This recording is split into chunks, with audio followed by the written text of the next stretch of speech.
ربنا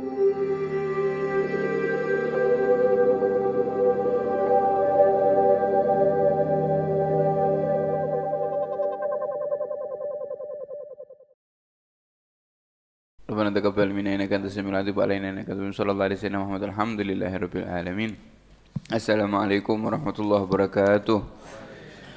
Bismillah, alhamdulillah, wassalatu ala rasulillah Sayyidina Muhammad bin Abdillah wa ala alihi wa sahbihi wa man walah. Rabbi shrah li sadri wa yassir li amri wa halul 'uqdatan min lisani yafqahu qawli, amma ba'du.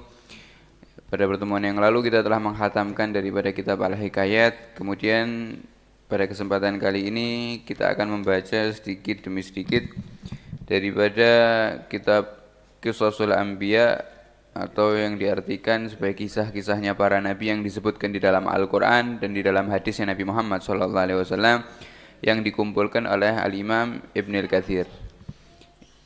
Di dalam kisah ini, di dalam kesempatan kali ini kita akan membahas daripada kisahnya Allah Subhanahu wa Ta'ala menciptakan Nabi Adam. Nanti kita akan bagi beberapa fasal, beberapa pembagian. Mungkin yang pertama kita akan bahas yang dikisahkan oleh Allah Subhanahu wa Ta'ala di dalam Al-Quran. Kemudian yang kedua kita akan jelaskan ketika Nabi Muhammad SAW mengkisahkan Allah Subhanahu wa Ta'ala menciptakan Nabi Adam di dalam hadis-hadisnya Nabi Muhammad SAW.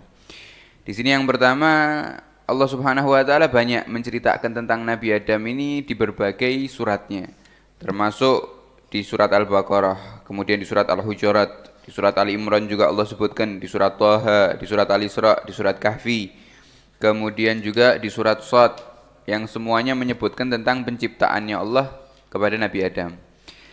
Dimulai daripada Allah ini berkata kepada para malaikat, Inni ja'ilun fil ardi khalifah. Wahai para malaikat, aku akan menjadikan di bumi ini khalifah. Apa itu khalifah? Khalifah adalah kepemimpinan yang bergantian. Artinya kepemimpinan yang turun menurun. Sebagaimana Allah Subhanahu wa Ta'ala ingin menjadikan di bumi ini adanya manusia yang memimpin bumi ini, yang mengatur daripada kesejahteraan bumi ini. Begitu juga tujuan Allah Subhanahu wa Ta'ala di dalam menciptakan Nabi Adam. Maka malaikat pun mengetahui apa yang pernah terjadi di bumi, sehingga malaikat mengatakan, qalu ataj'alu fiha may yufsidu fiha wa yasfiku dima. Ya Allah, apakah engkau ingin menciptakan atau ingin menjadikan di dalam bumi ini orang-orang yang akan merusak bumi dan orang-orang yang akan mengalirkan darah? Kenapa malaikat mengatakan seperti itu? Malaikat mengatakan seperti itu bukan untuk hasad kepada Nabi Adam ataupun menolak daripada takdirnya Allah, tapi pertanyaan malaikat ini untuk membuktikan atau untuk menanya lebih dalam lagi tujuan Allah Subhanahu wa Ta'ala di dalam menciptakan Nabi Adam. Karena sebelum Nabi Adam tinggal di bumi, ada makhluk yang berupa jin, ya, telah tinggal 2000 tahun sebelum Allah menciptakan Nabi Adam. Yang mana para jin tersebut ketika 2000 tahun tinggal di bumi ini, mereka saling membunuh, mereka saling merusak, sehingga Allah mengutus para malaikatnya untuk mengusir daripada jin tersebut sampai ke pinggiran laut. Dan termasuk jin yang tinggal di bumi adalah iblis, yang nanti kita akan kisahkan kenapa iblis ini bisa berkumpul dengan para malaikat sampai di langitnya Allah Subhanahu wa Ta'ala. Ini dulunya juga termasuk penghuni bumi yang diusir oleh para malaikat sampai ke pinggiran laut, kata Sayyidina Abdullah bin Umar. Kemudian malaikat mengatakan, Ya Allah, kamu ini ingin menciptakan manusia, tentunya untuk menyembahmu. Lantas, kalau kamu butuh orang yang disembah, maka kami sudah cukup, kata para malaikat. Wa nahnu nusabbihu bihamdika wa nuqaddisu lak. Kami ini setiap malam, setiap petang tidak pernah capek untuk bertasbih dan untuk bertahmid, kata para malaikat. Untuk beribadah, untuk menyembahmu. Bahkan kami tidak pernah bermaksiat kepadamu, kata para malaikat Allah. Tapi Allah menjawab apa? Inni a'lamu ma la ta'lamun, kata Allah, aku ini mengetahui daripada apa yang kalian tidak ketahui, dan tujuanku menciptakan manusia bukan karena aku berharap untuk disembah. Allah tidak membutuhkan makhluknya untuk menyembah Allah Subhanahu wa taala, akan tetapi sebaliknya, kita yang membutuhkan Allah Subhanahu wa taala untuk kita sembah. Kita yang membutuhkan Allah Subhanahu wa taala untuk membimbing kita. Kita membutuhkan Allah Subhanahu wa taala untuk mengampuni dosa-dosa kita dan menyelamatkan kita di dunia sampai di akhirat. Maka Allah Subhanahu wa taala pada hakikatnya menciptakan manusia bukan untuk disembah oleh Allah Subhanahu wa taala. Tapi ada hikmah yang sangat besar. Apa hikmahnya? Karena setelah daripada kehidupan Nabi Adam ini ada Nabi Nuh, ada juga Nabi Idris, ada juga Nabi Musa, ada juga Nabi Ibrahim, ada juga Nabi Isa, orang-orang yang sangat teguh di dalam memperjuangkan daripada agamanya Allah Subhanahu wa taala sampai ditutup dengan Nabi kita Nabi Muhammad sallallahu alaihi wasallam, yang mana derajatnya mereka ini lebih mulia daripada para malaikatnya Allah Subhanahu wa taala. Maka setelah Allah Subhanahu wa taala menciptakan Nabi Adam, Allah mengajarkan wa 'allamal adamal asma'a kullaha. Allah Subhanahu wa taala mengajarkan nama-nama seluruh makhluknya Allah di muka bumi ini, baik di langit. Yang artinya Nabi Adam ini dikasih bekal sama Allah berupa ilmu yang mengetahui seluruh nama. Namanya malaikat dia tahu, namanya manusia dia tahu, namanya binatang dia tahu, namanya tanah di bumi ini dia tahu, namanya lautan dia tahu, bahkan namanya seluruh daripada hewan yang ada di bumi, baik yang ada di langit, semuanya Nabi Adam ini apa? Tahu. Maka ketika malaikat ini meragukan tentang keunggulan Nabi Adam, Allah Subhanahu wa taala menantang daripada malaikat untuk menyebutkan daripada beberapa namanya makhluknya Allah. Maka malaikat menjawab, subhanaka la ilma lana illa ma 'allamtana innaka antal alimul hakim. Ketika ditanya sama Allah, wahai malaikatku, apakah kau mengetahui daripada nama-nama ini? Kata malaikat, maha suci engkau ya Allah, kami ini tidak memiliki ilmu kecuali yang engkau ajarkan saja, dan engkau maha zat yang maha mengetahui dan maha bijaksana. Maka ketika itu Allah menanyakan kepada Adam, wahai Adam, tolong sebutkan daripada nama-nama tersebut. Maka disebutkan seluruh daripada nama-namanya oleh Nabi Adam. Maka Allah mengatakan setelah memamerkan kecerdasan, keilmuannya Nabi Adam, Allah mengatakan, inni a'lamu ghaibas samawati wal ard wa a'lamu ma tubduna wa ma taktumun. Mengatakan kepada malaikat, wahai malaikat, aku ini mengetahui daripada apapun yang gaib di langit maupun di bumi, dan aku mengetahui yang tampak daripada dirimu dan yang kalian tutup-tutupi. Nah, ulama tafsir di sini berbeda pendapat. Apa yang dimaksud yang ditutup-tutupi oleh malaikat? Yang dimaksud pendapat pertama mengatakan bahwasanya yang ditutupi oleh para malaikat adalah kagumnya para malaikat kepada ciptaannya Allah yang bernama Nabi Adam ini. Adapun pendapat yang kedua, wa ma taktumun, yang ditutup-tutupi bukan oleh para malaikat tapi iblis. Karena ketika Nabi Adam diciptakan, iblis ketika itu sudah ada dan sudah memendam rasa hasad, iri dan dengki dan sifat sombong. Sehingga Allah mengatakan, aku mengetahui yang kalian tampakkan dan aku mengetahui yang kalian sembunyikan, wahai iblis, kata Allah Subhanahu wa taala. Maka baru setelah Allah Subhanahu wa taala selesai menyempurnakan daripada ciptaannya Adam ini, Allah memerintahkan seluruh para malaikat untuk sujud kepada Nabi Adam. Maka seluruhnya sujud kecuali siapa? Kecuali iblis. Kata para ulama, kalau Nabi Adam ini mendapatkan kemuliaan dengan sujudnya para malaikat, tapi berbeda dengan Nabi kita Nabi Muhammad SAW. Kalau sujudnya Nabi Adam ini hanya sekali, dan itu pun Allah Subhanahu wa taala tidak ikut sujud.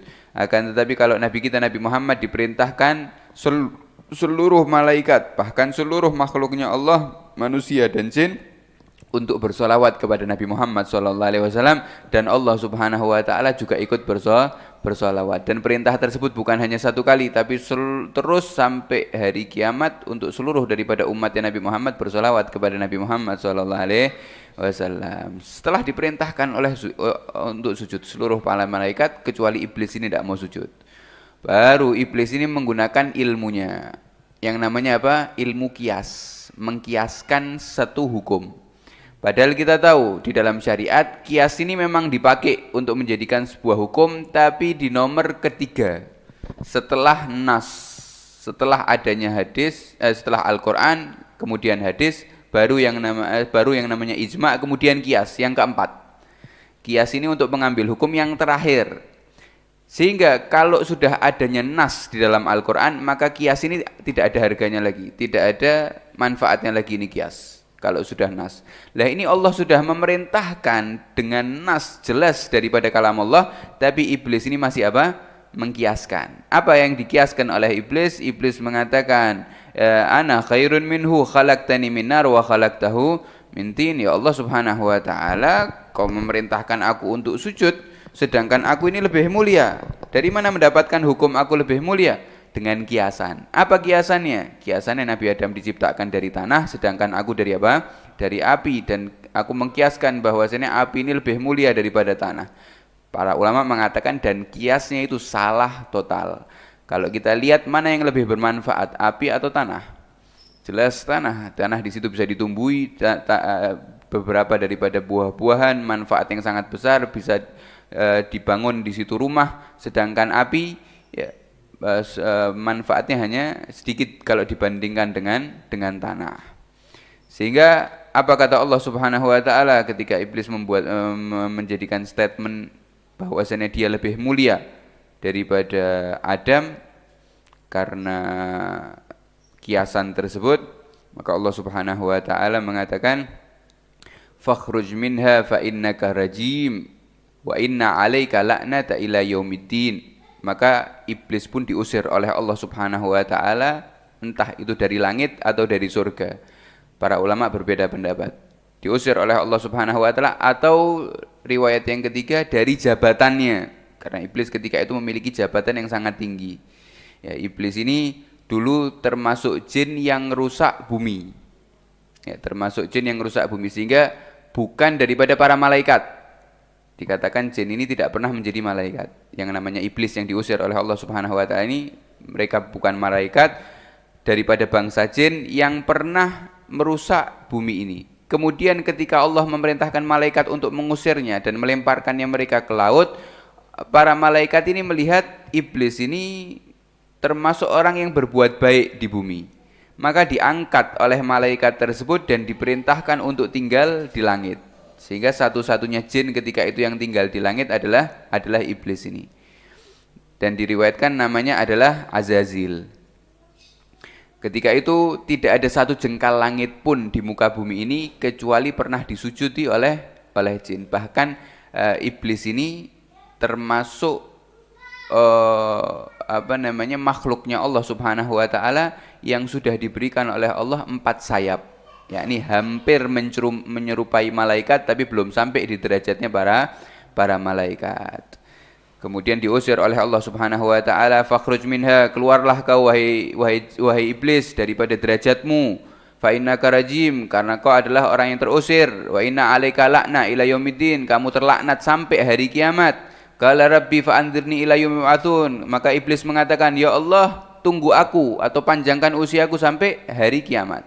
Ini bagaimana dalam keadaan dilaknat tapi iblis masih mengatakan Rabbi, wahai Tuhanku, masih meminta kepada Allah dan Allah pun masih mengabulkan daripada doanya. Ini salah satu ayat yang menjadikan kepada kita artinya tidak ada kata putus asa untuk mengharap dan meminta kepada Allah Subhanahu wa taala. Sebesar apapun dosa yang kita lakukan, mudah bagi Allah Subhanahu wa taala untuk mengabulkannya.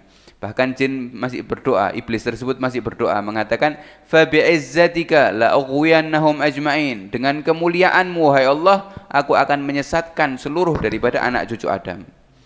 Untuk menyesatkan anak cucu Adam dengan tujuan yang buruk tapi masih bersumpah di hadapan Allah Subhanahu wa taala. Artinya kata para ulama, sebagian orang yang terlaknat ini akan terganggu daripada pikirannya. Iblis ini tujuannya buruk tapi bersumpah dengan nama Allah Subhanahu wa taala. Sampai ketika dilaknat, diusir oleh Allah, bagaimana keadaan Nabi Adam? Nabi Adam diperintahkan untuk masuk surga. Di surga Nabi Adam. Ketika di surga Nabi Adam ini merasakan sendiri. Ketika kesendirian, ketika Nabi Adam tidur, tiba-tiba ketika bangun Nabi Adam ini melihat di atas kepalanya, di tempat tidurnya, di atas kepalanya ada seorang wanita. Maka Nabi Adam tanya, siapa kamu? Aku adalah wanita. Dijawab oleh makhluk tersebut. Kenapa Allah menciptakanmu? Kata wanita tersebut menjawab, agar kamu bisa merasa tenang, kata wanita tersebut.